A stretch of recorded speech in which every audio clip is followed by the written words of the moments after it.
Hi, it's Lisa, and this is Bradenton Beach. Powder white sand, sparkling Gulf waters, amazing marine life, beautiful birds, and gorgeous sunsets. These are the main reasons that draw people here year after year. Some come for vacation and stay for a lifetime.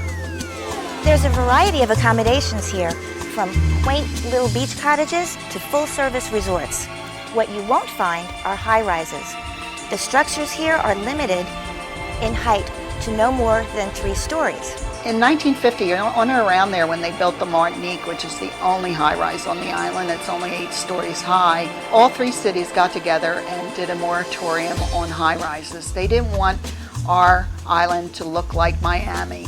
So there will be, as far as the laws in all 3 cities are at the present time, no other high-rises built. So if you're looking for a suite on the 20th floor, you won't find it here. But if your idea of paradise is nature at its laid-back finest, there's no better place to find it than here on Bradenton Beach.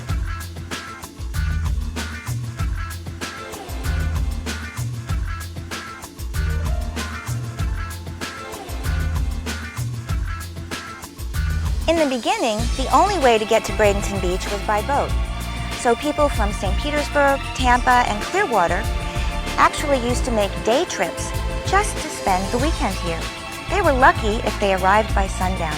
Back in those years, people came to the beach in full attire, women in long dresses and big hats like I have on today, and the men were in their bowlers and their skimmers, and they were in suits with their suspenders.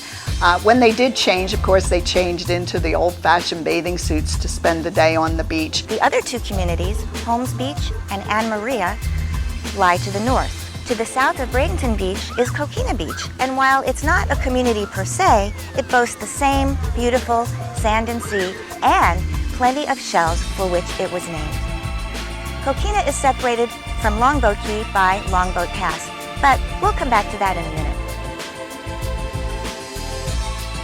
Let's take a break from the beach and head down to historic Bridge Street, where there are lots of unique shops and the Bradenton Beach City Pier, the site of the original bridge connecting Anna Maria Island to the mainland.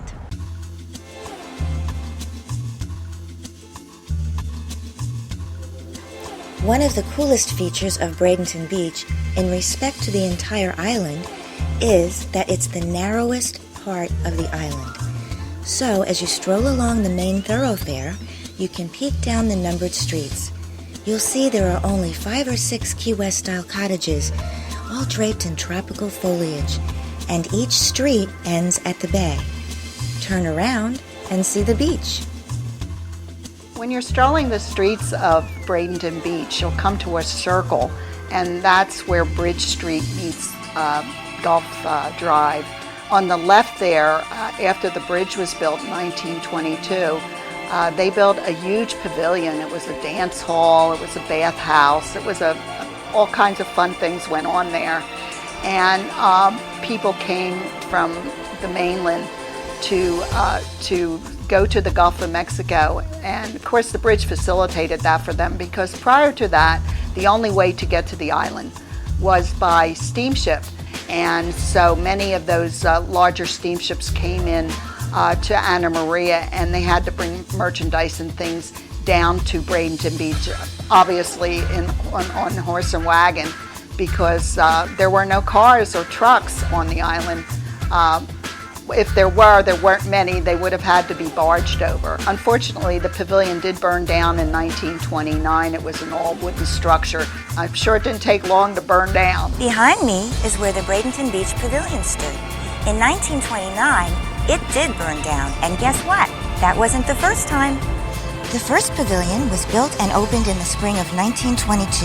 It was a 2-story structure with lockers, place for bathers. It included a place to eat and a dance hall. It only lasted about a year. What happened to it? You're right, it burned down. Today, historic Bridge Street is still host to bathers that visit the island. And there's plenty of places to shop and get a bite to eat.